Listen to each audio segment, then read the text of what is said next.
আমি এখানে আটা দিয়ে বানাবো, মানে খুবই হেলদি করে বানাচ্ছি, এই জন্য আমি আটা দিয়ে বানাচ্ছি। 2 বাটি পরিমাণ আটা নিয়েছি, আর 1 টেবিল চামচ মতো লবণ নিয়ে নিয়েছি, আর নিয়ে নিয়েছি 1/4 টেবিল চামচ মতো কালো জিরে, 1/4 টেবিল চামচ মতো গোটা জিরেও দিয়ে দিলাম। হাতে ডলে 1/2 টেবিল চামচ মতো জোয়ান দিয়ে দিলাম। জোয়ানটা দিলে পরে কিন্তু গ্যাস অম্বলটা অনেকটাই কম হবে। 1/4 টেবিল চামচ মতো লঙ্কার গুঁড়ো দিয়ে দিলাম, আর দিয়ে দিচ্ছি 2 টেবিল চামচ মতো সাদা তেল। এবার সব কিছু খুব ভালো করে মিশিয়ে নেব। বন্ধুরা, আমি আজকে আটা দিয়ে বানাচ্ছি, আপনারা ইচ্ছে করলে আটা ময়দা দিয়েও বানাতে পারেন, কিংবা শুধু আটা শুধু ময়দা দিয়েও বানাতে পারেন। অল্প অল্প জল দিয়ে একটা ডো বানিয়ে নেব। দেখুন, একটা ডো হয়ে গেছে। খুব ভালো করে ঠেসে ঠেসে আমি ডোটাকে মেখে নিচ্ছি। সুন্দর করে মাখা হয়ে গেছে যখন, তখন আমি 1 টেবিল চামচ মতো সাদা তেল আবারও দিয়ে দিলাম, দিয়ে আবার একটুখানি মাখিয়ে নিচ্ছি। এতে ডোটা খুব সফট হবে। এবার ঢাকা দিয়ে রেখে দেবো মিনিট 5-6 জন্যে। এখানে আমি 2খানা গাজর নিয়ে নিয়েছি। গাজরটাকে আগে থেকে ধুয়ে পরিষ্কার করে নিয়েছি। গাজরের খোসাটাকেও আমি কেটে বাদ দিয়ে দিচ্ছি, আর গাজরটাকে আমি ডুমু ডুমু করে কেটে নিচ্ছি। হয়ে গেছে, সরিয়ে রাখলাম। আমি এখানে 1খানা বিট নিয়ে নিয়েছি। বিটটাকেও আগে থেকে ধুয়ে নিয়েছি, আর বিটের গায়ের খোসাটাও আমি কেটে বাদ দিয়ে দিচ্ছি। বিটটাকেও আমি ডুমু ডুমু করে কেটে নেব। হয়ে গেছে, সরিয়ে রাখলাম। 1খানা ক্যাপসিকাম নিয়ে নিচ্ছি, মাঝারি সাইজের। ক্যাপসিকামটাকে কেটে নিচ্ছি। ক্যাপসিকামটাকেও আমি ছোটো ছোটো ডুমডুমু করে কেটে নিলাম। হয়ে গেছে, সরিয়ে রাখছি। আমি 1খানা মাঝারি সাইজের পেঁয়াজ নিয়ে নিয়েছি। পেঁয়াজের খোসাটাও আমি কেটে বাদ দিয়ে দেব। পেঁয়াজটাকেও আমি পাতলা পাতলা করে কেটে নিচ্ছি। দেখুন, সব কিছু কাটা হয়ে গেছে। এবার সরিয়ে রাখলাম। 1খানা ফ্রাই প্যান আমি গরম করতে দিয়ে দিয়েছি। এবার দিয়ে দিচ্ছি 1.5 টেবিল চামচ মতো সাদা তেল। আর তেলটা গরম হয়ে গেছে যখন, 1/2 টেবিল চামচ মতো গোটা জিরে দিয়ে দিলাম, আর দিয়ে দিচ্ছি গাজরের কুচিগুলো। গাজর আর বিটটা দিয়ে দিলাম। গাজর আর বিটটা একটুখানি শক্ত বলে আগেই দিলাম, আর দিয়ে দিলাম 1/2 টেবিল চামচ মতো লবণ। দিয়ে সব কিছু খুব ভালো করে মিশিয়ে নিচ্ছি। গ্যাসের ফ্লেমটা মিডিয়াম টু হাইতে রেখেছি।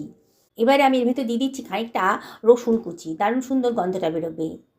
আবারও সব কিছু খুব ভালো করে মিশিয়ে নিচ্ছি। এবার গ্যাসের ফ্লেমটা মিডিয়াম টু লোতে রেখে মিনিট 2 একটু ঢাকা দিয়ে রান্না করে নেব।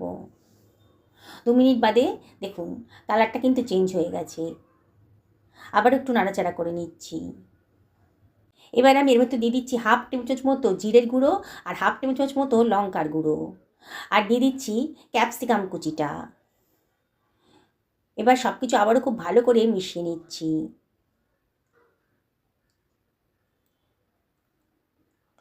আবারও ঢাকা দিয়ে মিনিট খানেক রান্না করে নেব।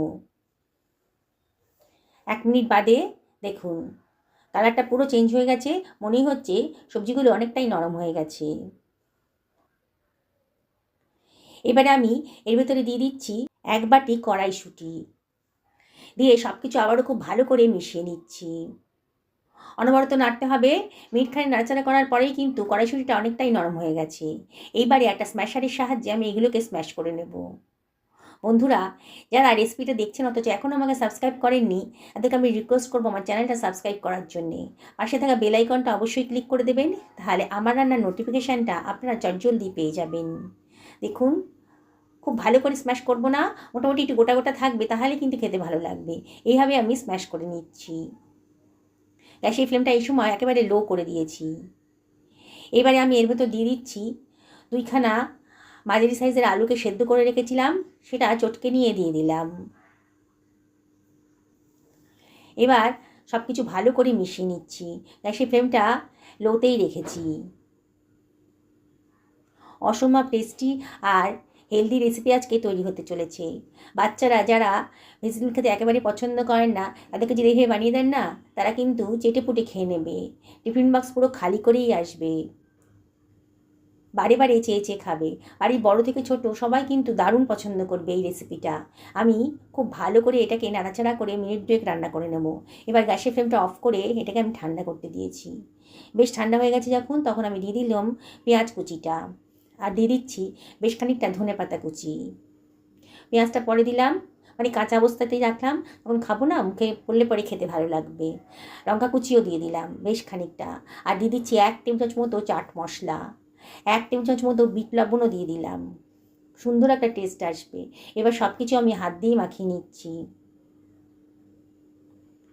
দেখছেন তো বন্ধুরা, নানান ধরনের ভেজিটেবল দিয়ে কত সুন্দর একটা টেস্টি রেসিপি আজকে তৈরি হতে চলেছে। আর এর ভেতর দিয়ে দিচ্ছি অর্ধেকটা লেবুর রস, দারুণ সুন্দর গন্ধ বেরোবে আর খেতেও কিন্তু দারুণ টেস্টি হবে।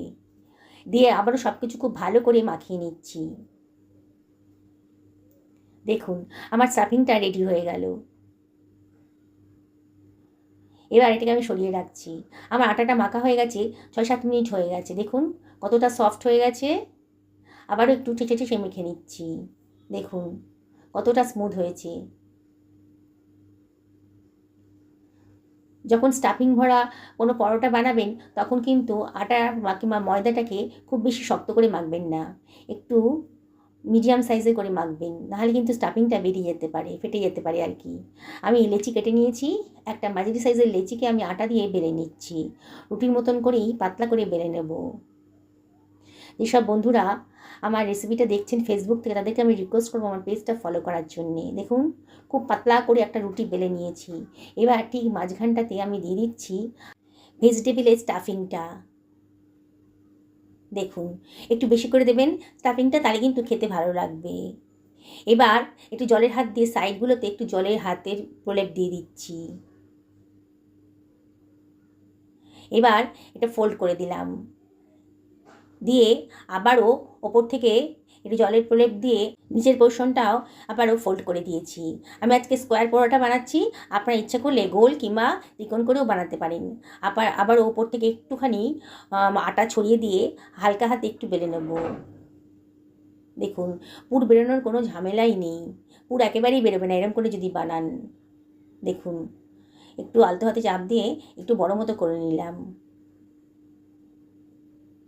দেখুন বন্ধুরা, আমার একটা পুরভরা পরোটা রেডি হয়ে গেছে।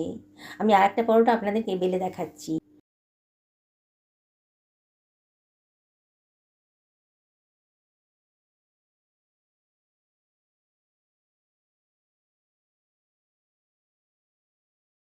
এইভাবে আমি সমস্ত পরোটাগুলোই রেডি করে নেব। একটা তাওয়া গরম করতে দিয়ে দিয়েছি, আর তাওয়াতে দিয়ে দিলাম একটা বেলে রাখা পরোটা। একটুখানি পরে মানে মিনিট খানেক বাদে এই ওপরটা যখন শুকনো শুকনো হয়ে গেছে তখন এটাকে আমি উল্টে দেবো। দিয়ে একটু চেপে চেপে ধরবেন, তাহলে নিচে পোর্শনটাও ভালো করে ভাজা হয়ে যাবে।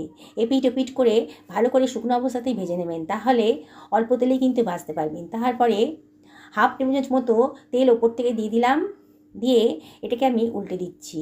দিয়ে আবারও হাফ টেবিল চামচ মতো তেল দিয়ে ভেজে নেব। মানে একটা পরোটা ভাজতে আমার 1 টেবিল চামচ মতো তেল লেগেছে। আপনারা যদি মনে করেন যে বেশি তেলে ভাজবেন তাহলে ভাজতে পারেন, তবে আমি যেভাবে করছি তাতেও কিন্তু খুবই টেস্টি হবে। একটু সাইড দিয়ে চেপে চেপে ধরছি, দেখুন কতটা ফুলে ফুলে উঠেছে। দারুণ ক্রিস্পি আর দারুণ মজাদার এই রেসিপিটা। বললাম তো বাড়ির বড় থেকে ছোট সবাই কিন্তু খুব মজা করে খাবে। দেখুন হয়ে গেছে। আবারও আমি বাকি পরোটাগুলো একইভাবে ভেজে নেব।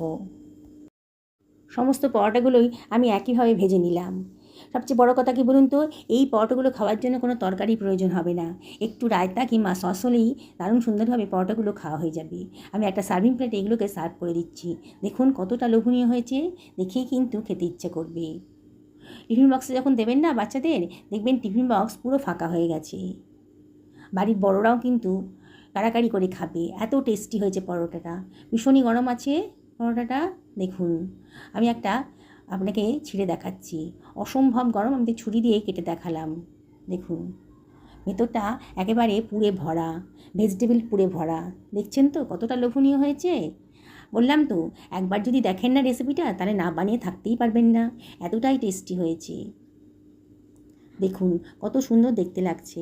আমি আপনাদেরকে রিকোয়েস্ট করব একদিন অবশ্যই বাড়িতে বানিয়ে ফেলুন, পরিবারের সকলকে খাওয়ান, নিজেও খান। সুস্থ থাকুন, ভালো থাকুন।